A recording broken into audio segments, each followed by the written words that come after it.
नमस्कार दोस्तों, स्वागत है आप सभी का हमारे चैनल बौद्ध दर्शन में। दोस्तों, बात उस समय की है जब भगवान बुद्ध ज्ञान प्राप्ति के बाद घूम घूम कर अपने धम्म का प्रचार कर रहे थे और लोगों को ज्ञान का मार्ग दिखा रहे थे। उस समय लोग भगवान बुद्ध से बहुत ही ज्यादा प्रभावित होते थे। बुद्ध जहां कहीं से भी गुजरते, लोग अपनी खिड़कियों, अपने दरवाजों और सड़कों पर खड़े होकर टकटकी लगाए उन्हें निहारते थे ताकि भगवान बुद्ध की एक झलक उन्हें मिल जाए। वे सोचते थे कि ऐसा महामानव जो युगों युगों में कभी एक बार पैदा होता है, उसके दर्शन कर लेने मात्र से ही जीवन का उद्धार हो जाता है।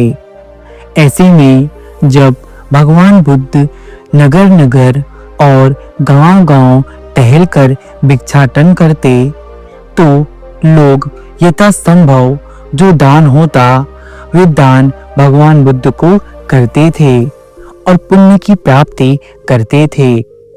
लेकिन भगवान बुद्ध के जीवन काल में एक ऐसी भी घटना घटी जिसे उन्होंने अपने जीवन का सबसे सर्वोच्च दान माना है।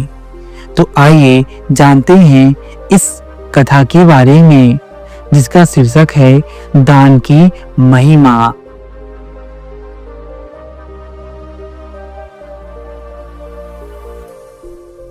यह कहानी भगवान बुद्ध के जीवन के सत्य घटना पर आधारित है।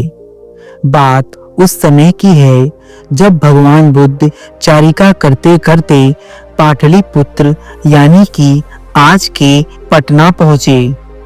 भगवान बुद्ध का जब पाटलिपुत्र में शुभागम हुआ तो हर व्यक्ति अपनी अपनी सांपत्तिक स्थिति के अनुसार उन्हें उपहार देने की योजना बनाने लगा। राजा बिंबिसार ने भी कीमती हीरे, मोती और रत्न उन्हें पेश किए। बुद्ध देव ने सबको एक हाथ से सहर्ष स्वीकार किया। इसके बाद मंत्रियों, सेठों, साहूकारों सभी ने उन्हें उपहार अर्पित किए और बुद्ध देव ने उन सबको एक हाथ से स्वीकार किया। इतने में एक बुढ़िया लाठी टेकते वहां आई। बुद्ध देव को प्रणाम कर कर वह बोली, भगवान, जिस समय आपके आने का समाचार मुझे मिला उस समय मैं यह अनार खा रही थी। मेरे पास कोई दूसरी चीज न होने के कारण मैं इस अधखाए फल को ही ले आई हूँ। यदि आप मेरी इस तुच्छ भेंट को स्वीकार करें तो मैं अहोभाग्य समझूंगी। भगवान बुद्ध ने दोनों हाथ सामने कर वह फल ग्रहण किया। राजा बिंबिसार ने यह दृश्य देखा। वह बड़ा अचंभित हुआ। राजा बिंबिसार ने जब यह देखा तो उन्होंने बुद्ध से पूछा, भगवान क्षमा करे, एक प्रश्न पूछना चाहता हूँ।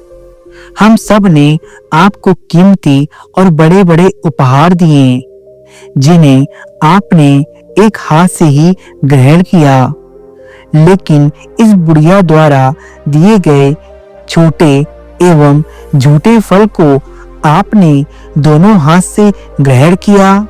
ऐसा क्यों भगवान?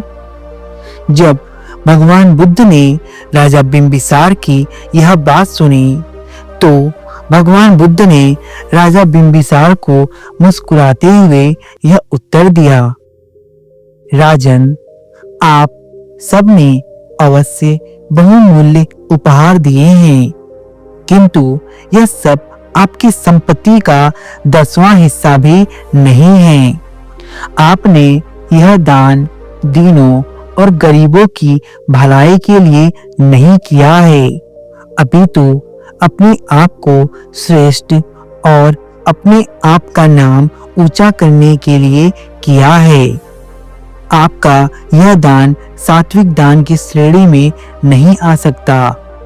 इसके विपरीत इस बुढ़िया ने अपने मुंह का कौर ही मुझे दे डाला। भले ही यह बुढ़िया निर्धन है, लेकिन इसे संपत्ति की कोई लालसा नहीं है। इसके पास तो करने के लिए भोजन भी नहीं है। इसके पास केवल यह एक अनार है, और वो भी उसने मुझे भेंट दे दिया है। यही कारण है कि मैंने इसका दान खुले हृदय से स्वीकार किया है और अपने दोनों हाथों से लिया है, क्योंकि आप लोगों ने जो भी दिया है वे आपके संपत्ति का एक हिस्सा मात्र है, लेकिन इसने मुझे अपनी पूरी संपत्ति ही दे दी है। दोस्तों, इस कथा के माध्यम से हम यह समझ सकते हैं कि दान छोटा हो या बड़ा, इससे कोई भी फर्क नहीं पड़ता है। वास्तविक और सात्विक दान वही है जो मनुष्य अपनी पूरी श्रद्धा के साथ देता है और बदले में कुछ भी न पाने की लालसा नहीं रखता है। दान वही है जिसमें हमारा मन पूरी तरह से सम्मिलित हो।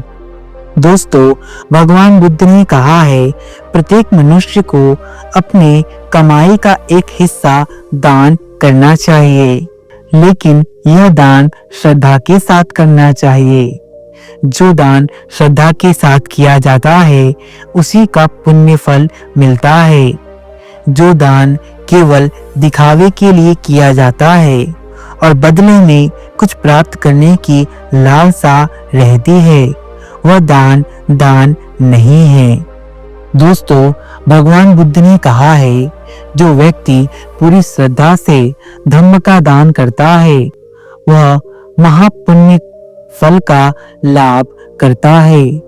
उसके जीवन में आनंद और शांति तो बनी ही रहती है, वह वैभव और समृद्धि को भी प्राप्त करता है।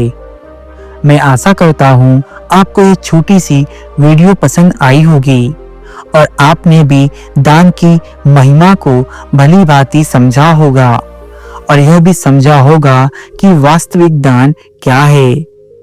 यदि आपको यह वीडियो सार्थक लगी तो वीडियो को लाइक करें, शेयर करें, हमारे चैनल बौद्ध दर्शन को सब्सक्राइब करें, क्योंकि हम आपके लिए ऐसे ही आध्यात्मिक और प्रेरणादायक वीडियोस लेकर आते रहते हैं। हमारे चैनल बौद्ध दर्शन में बने रहने के लिए आप सभी का धन्यवाद।